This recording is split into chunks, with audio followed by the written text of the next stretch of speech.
a personality shaped by being an athlete and a background in mainstream sports media, I found that the stories I was most interested in telling were the ones often overlooked, the ones that might not otherwise be told, the ones that show the intangible and not just the highlight reel. The Sports Council is about highlighting the great, the good, the unique, and everything in between in the Pacific Northwest sports world. I'm Jamie Council. Thanks for joining me.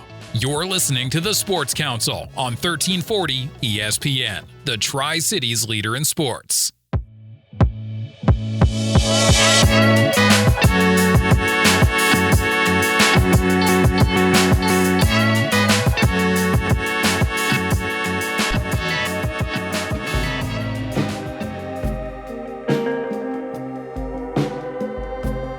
Welcome back to the Sports Council on 1340 ESPN, covering high school football, and we're at Kamiakin, and we're joined by head coach Scott Biglin in his 17th year coaching, and we just talked about time flies. Yeah, it says, I remember starting here, and my kids were just little nuggets, and now they're in college, and 17 years later, here we are. So still enjoying it, still having a great time, love working with these kids, and the coaching staff I have is awesome. So still got that energy and the spirit. So. And talking about that little nugget actually graduated last year, a first team offensive lineman. You guys had a few big losses on the line, and then you had David Cuckoo going to WSU. So some shoes to fill this year. Yeah, definitely. But that's the ever-changing life of a high school football coach. You get guys for 4 years, and then you hope they move on and go to college and do good things, and then you work with a new batch of kids. So we dealt with this same thing about 3 years ago when we lost a really good group, and we had a bunch of youngsters, and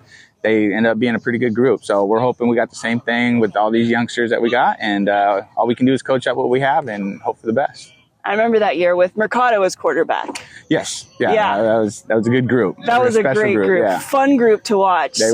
Let's talk a little bit about this group that people are looking forward to watching. Let's start with the quarterbacks. We'll talk about the competitions, and we'll go through and talk about some of the players that are playing for the Braves this year. Yeah. At the quarterback spot, we got really two guys that we're looking at. We got Gavin Comrath, who's a junior, been in our program for a while, and we're taking a look at a freshman, Jagger McEwen, that we're making into a quarterback, and both guys are doing a great job. We worked really hard this summer. Pretty much every day we were working on some kind of footwork and reads and things like that, just to get them accustomed to the position. It's a tough position to play, and but they're both doing a great job. They help each other out, and it's just fun to watch them progress and to the quarterbacks they are right now. So we also have Mike Corey that's going to play some quarterback for us, who's a special player in himself, and we'll have some wrinkles with him out there. So we're excited about that spot, but it is a young spot for us, and we're going to have to grow up really quick because we got a pretty tough opening couple games. So we'll find out what we're made of right away. Let's stay on the offensive side of the ball as we're going through these players. Let's move behind the quarterback to the running back and fullback position. Yeah, we got a couple guys coming back that were kind of splitting time last year, and Corbin Hopwood and Diego Vargas. Those two guys are trying to get a bulk of the reps. Corbin's a big bruiser. I wouldn't want to get in his way. He's 100 miles an hour or whatever he's doing. We're playing a dodgeball. He's going 100 miles an hour. So kids kind of hate playing against him because he's almost like a bowling ball, but we love him because he's on our team. So he's going to be a handful for some teams to handle. And then Diego's kind of our lightning guy. He's a little smaller, but he's fast, he's smart, and we like what we have in that 1-2 punch with those guys. And then being able to utilize our quarterbacks in our run game also is just going to, put a little more pressure onto defenses to, they have to honor the quarterback because we do have some very mobile quarterbacks in our system. Moving out to the receivers, what are you looking at over here? Well, we have two very special receivers in Mason Severson and Mike Corey. Those two guys you better keep an eye on because they're definitely first team guys. They could have possibly be all-state guys. They're that good. They're both special in their own right. So we do have some guys to throw to. We got Crew Miller and Ty Ferris in the middle slots, and then Easton Stevens, and we added some new guys like Noah Starr, who's going to be a freshman playing up with us, and Austin. There's just a lot of guys that we're trying to mix into the mix, and not only that, but we're a very smart group. We've had more talented teams just because we're so young. We're going to get talented, but they're very smart.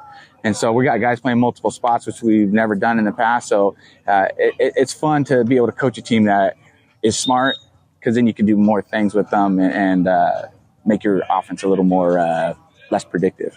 Yeah. Would you say that your receiver group is maybe the most depth that you return?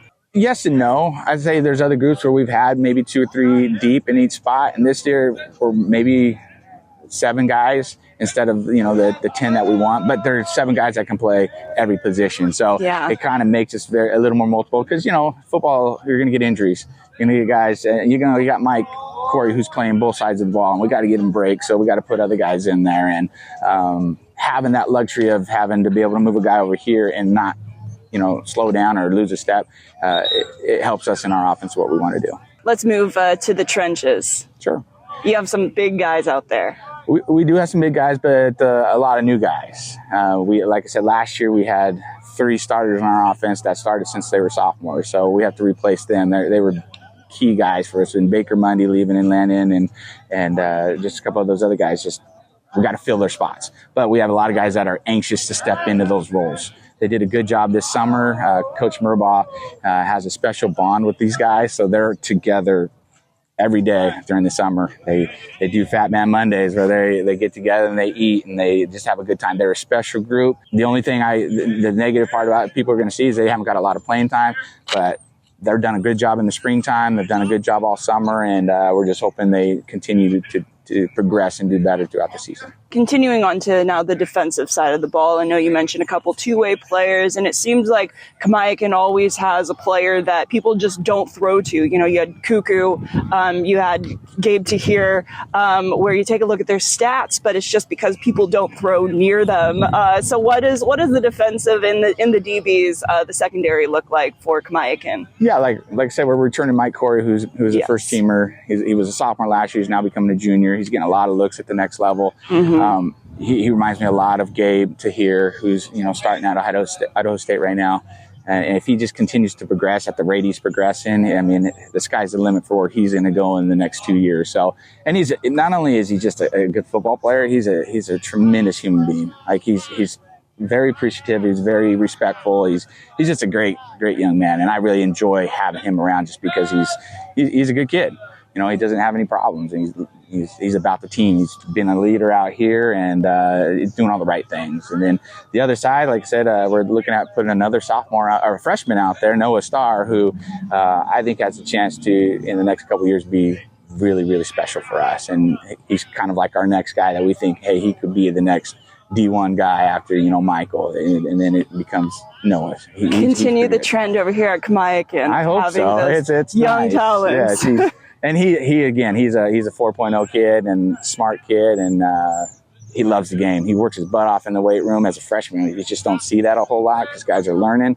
He has it, and as long as he continues that, Noah's going to be a real special one to watch. Any other players that you want to highlight that have maybe surprised you coming into fall camp?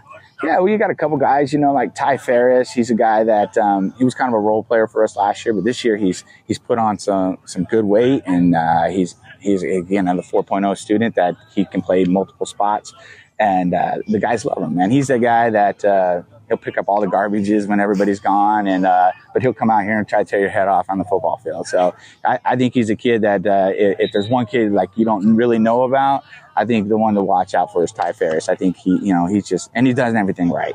He's a great kid, and he's a kid you got to root for. He's the one that I really watch out for. I love the duality of sports. Nice off the field and flip that switch. And Kamiakin, have you talked about any goals for this season? You guys have been, at near the top of the MCC. You guys are always in the talks. Yeah. Here at Kamiakin, and I'm sure there's a lot of places, we always set our goals. We want to win league. That's our goal, no matter what. We graduate everybody. We're still, our goals here. This is our expectation at Kamiakin is to win league and to win every game we play. And another goal for us is just to make sure that, we're attacking the moment. We call it ATM. We attack the moment. And right now our moment is 2 days. We're not even thinking about Walla Walla yet. And we're trying to get everything installed first, these first maybe week and a half, and then we'll move on to Walla Walla. So we're going to, attack the moment. So our goal is every day to get better. If we didn't get better today, then we didn't reach our goal of what we need. So we're just trying to focus little by little here, but we have always that big goal of, hey, we want to win league and we want to win state. I mean, hopefully that's everybody's goal.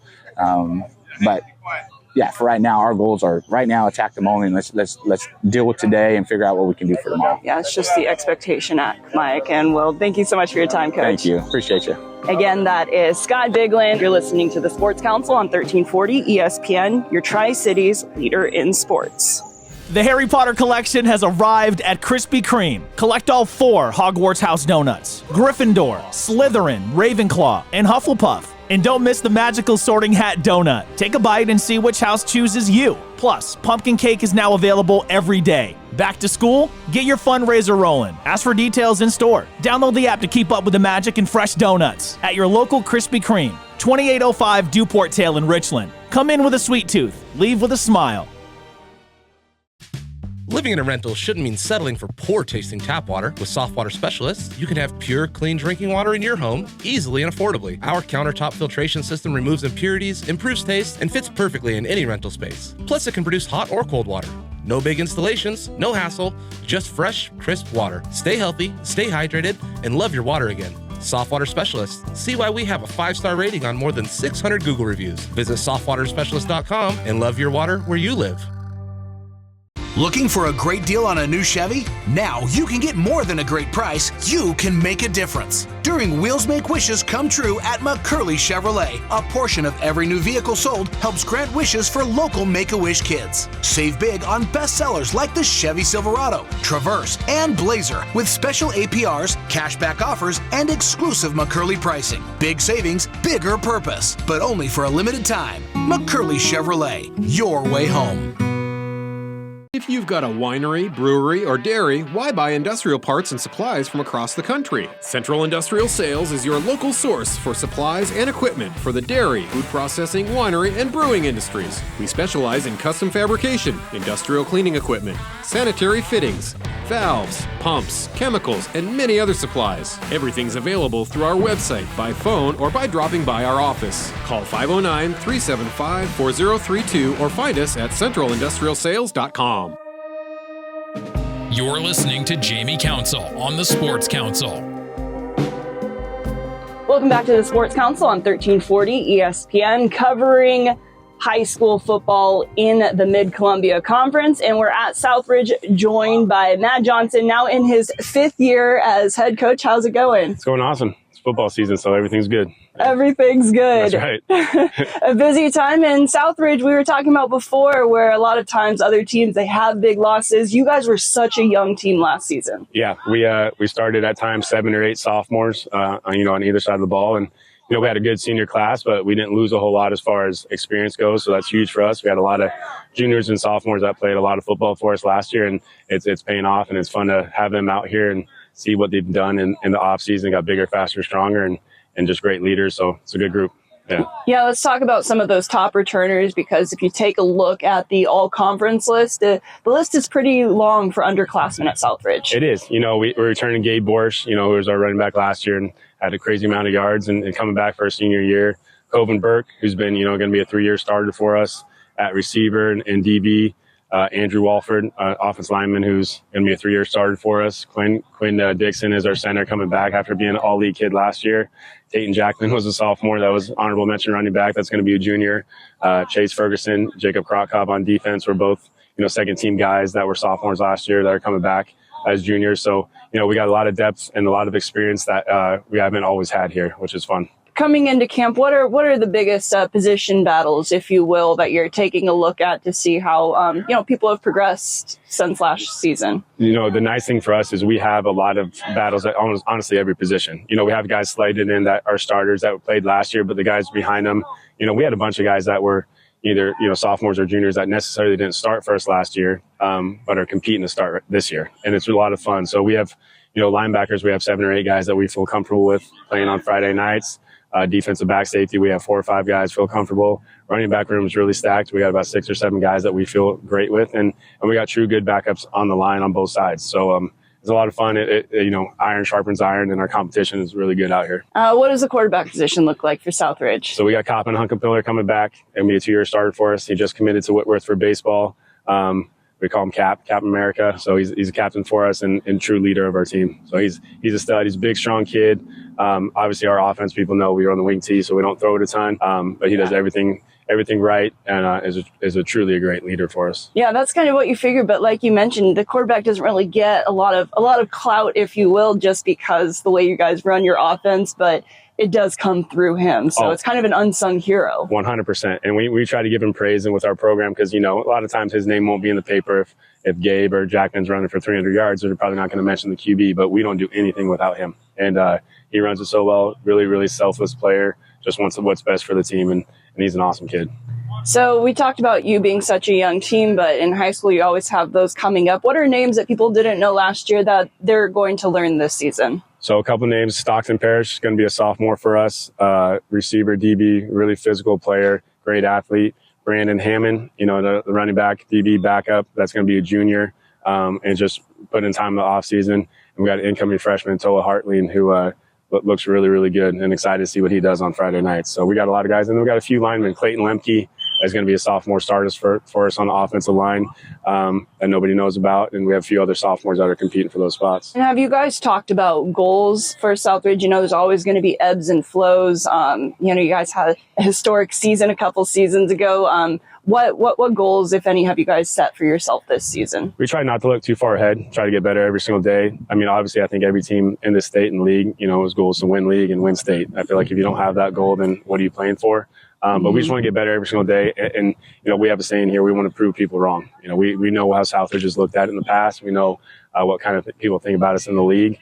And so we just want to prove those people wrong and really prove people right that believe in us. And so I think that's the biggest thing. But we try to do it day by day, try not to look too far ahead, one opponent at a time. And it's a really fun group to be around. It's always going to be, little steps. Like I said, you did something Southridge hadn't done in a long time a couple of seasons ago. And the history at Southridge, one, you're trying to change it since taking over. But then there's a lot of history just with the amount of coaches. You're a second generation, then you have 3 generations of the track. So talk a little bit about that, coaching with your dad, and then also having a 3rd generation coach in your assistants. Our coaching staff is amazing. So we have Andy Troxel, who was the head coach here for a long time, Winnie is coach here. His son, Josh Troxel, is coaching. He coached with us last year, but he's coaching the D-line for us this year. It's really fun to have that out there. My dad, who's coaching with me again, it's one of the best things ever is to be able to coach with your dad. My father-in-law is on our staff. We have Aaron Songson, who was the head coach before me, and does a really good job. We have DJ Traver, who's the head basketball coach here. Tyler Hogue is an amazing offensive coordinator, puts in so much time and effort in the offseason. So we truly, truly have a great staff that I feel very fortunate to be a part of. And really puts the family in family. It definitely does. When we break on family, it's a for sure thing. It's not just lip service. So, yeah. Well, best of luck this year. Thank you. Thank you. Go Suns. Again, Matt Johnson, head coach of Southridge football. You're listening to the Sports Council on 1340 ESPN, your Tri-Cities leader in sports. If you've got a winery, brewery, or dairy, why buy industrial parts and supplies from across the country? Central Industrial Sales is your local source for supplies and equipment for the dairy, food processing, winery, and brewing industries. We specialize in custom fabrication, industrial cleaning equipment, sanitary fittings, valves, pumps, chemicals, and many other supplies. Everything's available through our website, by phone, or by dropping by our office. Call 509-375-4032 or find us at centralindustrialsales.com. The Harry Potter collection has arrived at Krispy Kreme. Collect all 4 Hogwarts House donuts: Gryffindor, Slytherin, Ravenclaw, and Hufflepuff. And don't miss the magical sorting hat donut. Take a bite and see which house chooses you. Plus, pumpkin cake is now available every day. Back to school? Get your fundraiser rolling. Ask for details in store. Download the app to keep up with the magic and fresh donuts at your local Krispy Kreme, 2805 Duport Tail in Richland. Come in with a sweet tooth. Leave with a smile. Looking for a great deal on a new Chevy? Now you can get more than a great price. You can make a difference. During Wheels Make Wishes Come True at McCurley Chevrolet, a portion of every new vehicle sold helps grant wishes for local Make-A-Wish kids. Save big on bestsellers like the Chevy Silverado, Traverse, and Blazer with special APRs, cashback offers, and exclusive McCurley pricing. Big savings, bigger purpose, but only for a limited time. McCurley Chevrolet, your way home. Hi there, it's me, the Water Boy. Are you tired of water that doesn't taste or smell right? Woo! At Soft Water Specialists, we can remove contaminants and odors, leaving you with better tasting water. Your appliances will last longer, your clothes will be softer and brighter, and your skin and hair will feel incredibly clean. And right now, get 0 down and 12 months same as cash on all our water systems. To transform your water from H2O no to H2O yeah, call Soft Water Specialists today.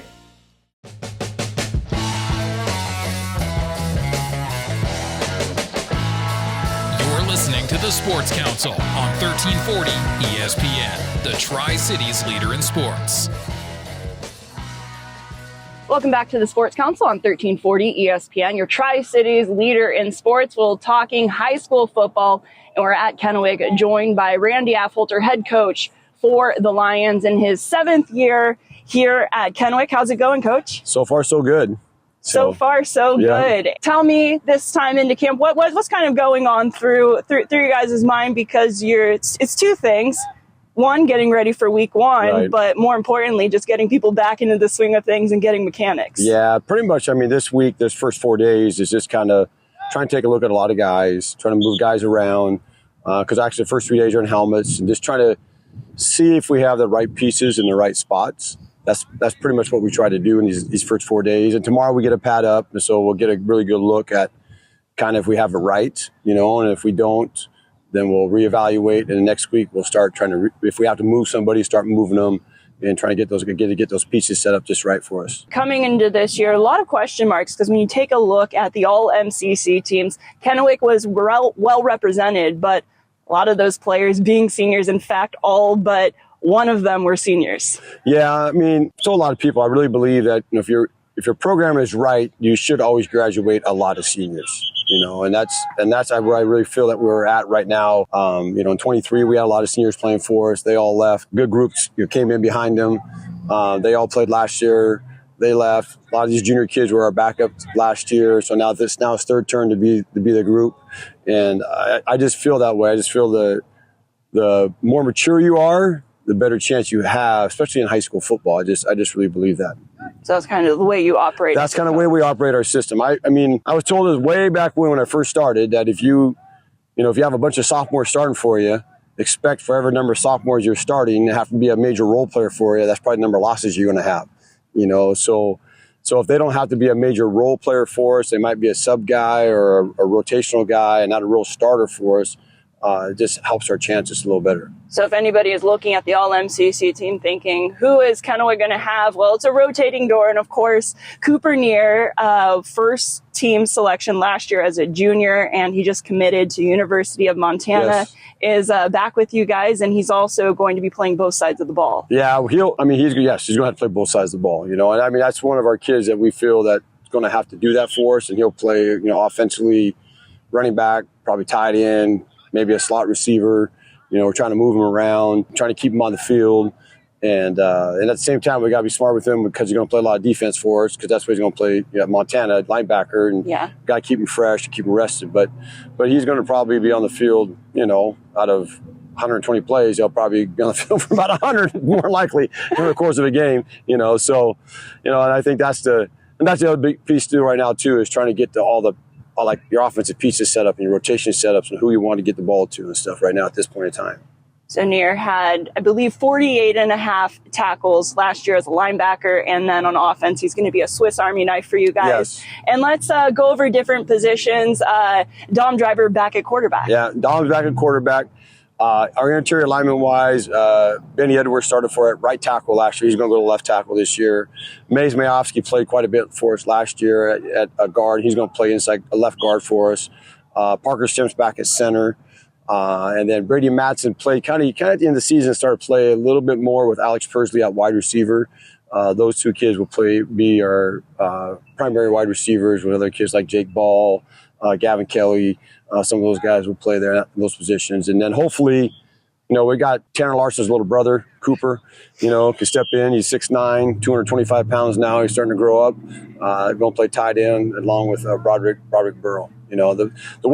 Where we got to really fill up is defensively at the D-line spot. Though we lost some pretty good kids up there. And Peter Smith is back, but we got to get like Hunter Brower needs to play. Broderick Burrow needs to play. Lou Y needs to play. So some of those young cats got to step in and start playing for us. So where's the biggest question marks in your eyes right now? So really, I think the biggest question mark is going to be not at offensive line. It's going to be at wide receiver. We lost some pretty good kids. Yeah. And on the flip side, that's defensively, it's our secondary.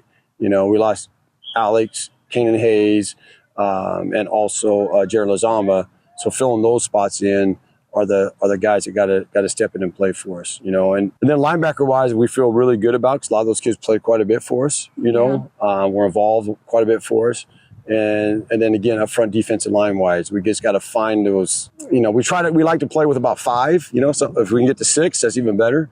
And we just got to find the rest of those guys through the course of camp, so we're ready to roll in the week 1. Kennewick's more so known for your defense. You're not going to, go to state and win with 7 points, but Kennewick does. So what in the huddles, in the locker room, and everything in this program really makes you guys such a hard-nosed defense team? Well, I think that has to do with our defensive coordinator. He's an state patrolman. He was on the SWAT team for the state of Washington for eons, and he was actually kind of ran all the raids and stuff like that. So he's very detailed in what he does, and I really think that pays dividends when you come to football, being very detailed in the scouting reports, getting our kids set up each week. Know exactly what we want to do. And he's older than me. so to be honest with you, we're both a little old school, so he's a little rough around the edges, so he's not afraid to get after kids and be a little hard on kids, but the kids love it and they respond to it, and they play hard for him, and that's what you want. I mean, especially if you're going to play defense, you got to be hard nosed. We always talk about defending every blade of grass, even on the 1 foot line, 1 inch line. He works them that way. He works them hard that way, and expects a lot out of them. So again, they respond to him. This is your 7th year at Kennewick, but before that, you've been coaching for 32 years, including in Ellensburg, and I believe you guys played over that coached together over that direction as well. Yeah, Steve was with me in Ellensburg for 21 of my 22 years, and he's been here 6 of our 7. So we've been together 27 years coaching together, and I think that really helps too. Kind of knowing what we each expect from each other, like people say we argued like a married couple sometimes, because we'll, like at a game time, we'll be on a headset going back and forth, or on the field going back and forth, but we know what the end product is. We know what we want. And we understand each other that way and stuff. But that had really helped out a lot too, just because we've been around each other so much and coached together so much and for so long. What are the expectations out of the Kennewick program in your eyes at this point? Well, I mean, like I said earlier to another person today, I mean, everybody wants to win a state title. Everybody wants to be league champions. And I'm not going to get me wrong. I mean, everybody wants to do that. But I think the most important thing, I always say this every year, is this. The one reason I like coaching football is so much is every year you get a new group of kids. We had a lot of big group graduate. At 23, we had a big group graduate. And so you get a new group of kids. And can you take those new group of kids and can you mold them to do the things that you always do, every year? And then can you get them better every week? So I really believe that's the most important part. If we're doing our job and getting better every time we come out to practice, then everything else will take care of itself. Playing in tough moments or playing in big games and doing those things. So really the expectation is taking the group, trying to get better every week, every day. So when we hit week 1, ready to go, by week 9, we should be better than week 1. That's the goal. And that's what you really want to have happen. The score will take care of itself. And everything else will take care of itself. I really believe that. I just truly believe that more and more. Well, best of luck this season. Thank you so much for your time. All right, thank you. Appreciate it. Again, that is Randy Affholter, head coach for Kennewick football. You're listening to the Sports Council on 1340 ESPN, your Tri-Cities leader in sports. Well, that wrap up this week's show of the Sports Council. Thank you for joining me on 1340 ESPN, your Tri-Cities leader in sports. A reminder, the Sports Council happens 4 times a month, 11:30 a.m. on Thursdays. But you can listen to this show not just over the airwaves at 11:30 on Thursdays, but also on demand at 1340ESPNradio.com via podcast. Wherever you get your podcasts, just search for the Sports Council. And it's also also available via YouTube. So lots of ways to listen to the Sports Council and support our local sports community. Until next time, I'm Jamie Council. Now we go back to your originally scheduled Seattle sports programming.